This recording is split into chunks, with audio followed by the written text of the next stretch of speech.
to share something with you that might put me in a very negative light. Yeah. Relationships are not my forte. See if someone grabbed up my wife or something completely different ballgame. I'll walk away from here, and this has been like a therapy session.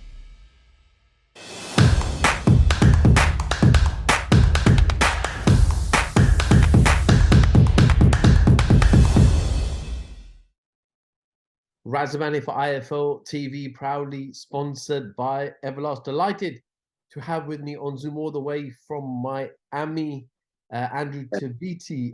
Andrew, firstly, my man, how are you doing? Man, I've been great, man. I'm real blessed. You know, I'm just happy.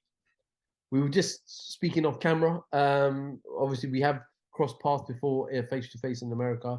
But first time doing an interview together. How's things? How's life? How's Miami? So only been here for one day. Miami's it's you know, it's cool. It's real chill, you know. But you know, I have to get in training camp mode. I'm out here with Lawrence Okoli, and you know, have to also be focused while we out here. So you know, it's real cool. Life is great, man. Everything's picking up for me. Man, I can't complain right now. I'm good. Andrew, obviously, you want to start with the breaking news that has come out earlier today, yesterday, regarding your new management company that you've teamed up with in Nova Sport. Just kind of talk to me about your this relationship and how it firstly came about. So Nova Sports is a management agency from Dubai, and it's ran by Mura and Napper. And the face of the company is Chris Eubank. So people that don't know, me and Chris Eubanks, we basically childhood friends. When he came to Vegas, you know, we kind of started boxing together. And so you know, when I found out he was like the face of it, I'm like, yo, I got to sign, you know. And this is for him to put me on the path of success, and I've seen the people that's behind them, that's helping them with success, how successful he is. You know, I had to do it. I mean, you're from America. There's so many managers out there in America. Obviously, you were with Mayweather Promotions for parts of your career. So many others across the country. But was there something in particular that made you want to go towards Nova? Also, you know, just you know, the UK fan base that they have, and you know, so I'm like, yo, they have the best fans in the UK. You know, it's like it's popping out there. So I definitely had to get that. Yeah. In terms of the vision, we know they've done a great job. Mira behind the scenes doing a great job for Chris Eubank Jr. But in terms of their vision for you, what is that? What have they said to you? What can they deliver for yourself? I believe just give me the opportunity, you know, just create the path for me to fight top contenders, and you know, just get my name out there, get the exposure, you know, and also get the bag, you know, and you know, that's just very important for a fighter, you know, they create opportunities for me to fight the best top contenders, and you know how it is. I know you're in your 30s as well now, Andrew, and obviously some people will say, oh, you know, you might have passed your peak, or you're coming towards the end of your best days. But obviously, with technological advances that we have now with nutrition and protein, etc., fighters are in better condition now than they were 10 years ago. So do you feel like you're in your peak and you're finally teaming up with someone who can fulfill your lifelong ambitions? Right now, I feel like I'm still in my prime. You know, when you're in the heavier weight class, you know, the older you are, it's like your prime. You know, you have to be young for the smaller weight classes, but you know, I'm at a good age right now. I feel like things are gonna be moving fast, and we're gonna get it rolling. I'm already like I'm starting off, so you know, I'm already experienced. What is that ultimate goal for you? What is that ultimate goal that you want to achieve with Nova Sport? So my ultimate goal is just to get in the position to, you know, to build myself back. That's just very important. And also to create a path and influence other people to come on the Nova Sports, you know, and just, you know, follow behind my success, you know, and see that it's working, you know. So it's more of a long term deal, you know, with this Nova Sports, and you know, just follow my purpose. You know, I want to back other young guys that want situations like I have, and you know, just be a positive mentor. Obviously, the conversation I'm sure you've had with Mira and Napa, but also what has Chris Eubank Jr. said to you about coming on board of a management company that he's ultimately the face of? So I've been talking to Chris right now. He's in training camp. He's in training camp for his fight, and so we haven't talked right now. When Chris when Chris talks, you know, like this guy ain't never told me a lie. You know, he always been 100, always been solid. So, you know, once I seen that he's a part of this opportunity, I had to, like, because I know Chris does right. You know, he gonna make sure he does right. You know, by his people. So, you know, he's a solid guy. You know, I've been speaking to the team behind the scenes at Nova Sport, and they want to create a huge stable of fighters that they can manage across the international places that they are. Did you see this opportunity to be kind of the first one to be part of the brand, the first one to achieve his goal, the first one to go on and work for a successful management company? Yeah, so you know, I think that's the plan. You know, then I'm also influence and you know get guys to come on board, and I believe that they're gonna do right, and you know they can create a path for other guys, other individuals, other people that's in the youth to come on board and they can change their lives. And it's real positive. Everything is positive what's going on, and you know I have to thank Napper and Amira. They just right now just you know, it haven't been that long, but this last month I've been talking to them. They just been giving me vibes like family, you know. And I never had that before, and I just see I just see just long term, you know. And I was looking through your record, and I think one of the things that if you admit is that activity, you haven't been active enough, especially over the last 3 or 4 years. Is that key now in momentum, in not just sufficing with one fight a year, which you've had in over the last couple of years sometimes, but two, three, sometimes, you know, squeeze in a fourth fight if you potentially can.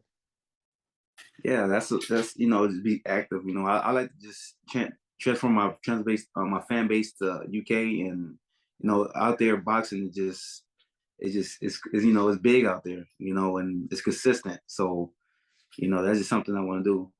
Fight 4 times a year and just you know fight the top guys, man. You know do something that makes me happy. In the boxing game makes me happy.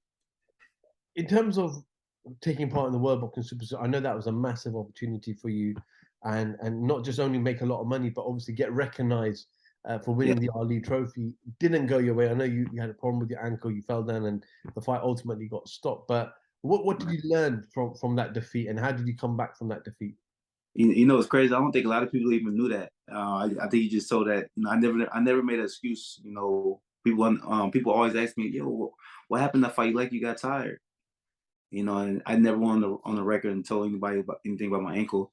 But yeah, I had an ankle injury the second round, and you know, sprained my ankle was yeah, it was I couldn't take it no more, and I got tired. You know, got caught. You know, it's part of the game, and I grew from it, and it wasn't my time. You know, God, it's always in God's time. It was just it was a protection. It just wasn't my time right now, and I'm gonna get it back. Absolutely. What weight category are you going to function at? Obviously, I know you've done cruiserweight, but bridgerweight isn't too far away. I'm not Yeah. sure how much weight you need to be obviously to become a heavyweight. I don't think you've got the build or the size just yet, but you never know in the future. But is it between cruiser and bridgerweight, or do you have a preference? So you know, talk with Nova Sports. We coming back to the game plan, going back to cruiserweight. And we also want to fight. First, we want to fight for the bridgerweight world title. Yeah, I just want to take a couple opportunities at heavyweight. You know, certain fights. Now I can't. You know, I don't want to fight. You know, the Horchoviches and you know and Tyson Furies. You know, but you know, we take there's certain guys out at heavyweight. I believe I can beat. In terms of the cruiserweight division, are there any particular names that you think, look, let's get it on? And I'm not saying, look, be disrespectful or call anybody out, but are there names that you say that I'll happy jump in the ring with this guy or that guy? Yeah, you know, McAboo, he just been holding that title too long. He doesn't want to fight Lawrence. He give me an opportunity, I beat him. You know, I love to fight for the IBF title and also the WBA title. That'd be great. Obviously, the UK is stacked with some cruiserweights. Obviously, Lawrence Okoli, who you're sparring now, WBO cruiserweight champion, he's looking for a unification fight. You got Richard Riakpo on the verge of a world title. You got Chris Smith again on a verge of world title.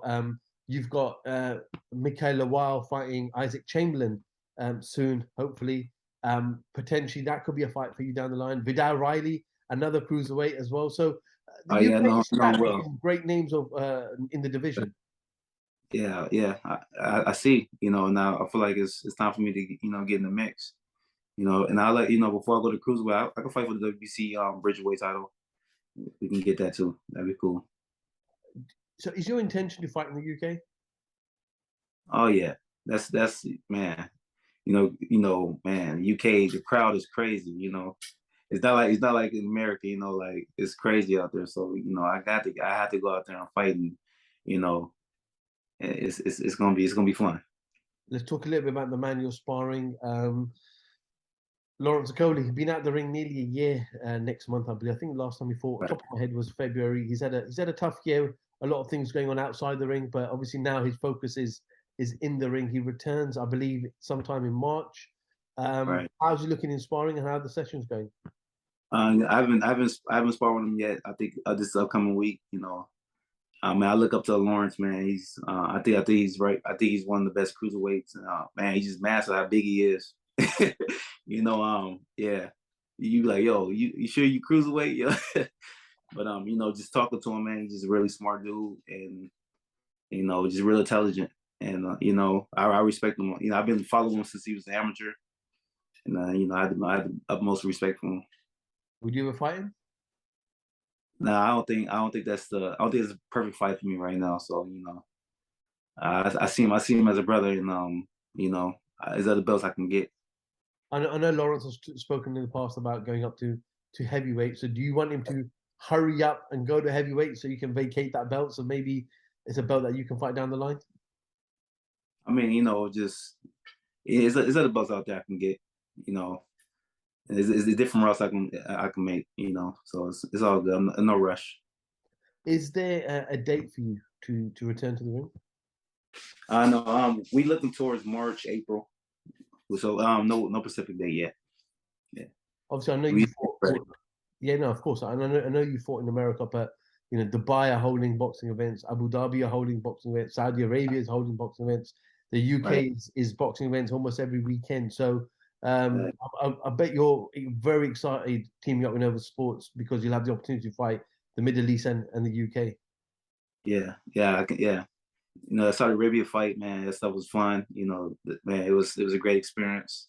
It's time to go to UK, and just see how live the crowd is.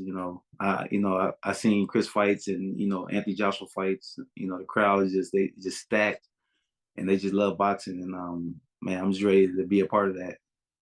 Fight on these big shows again. If I fight in UK, that's where it's at. Let's talk about the main man, Chris EUBANK Jr.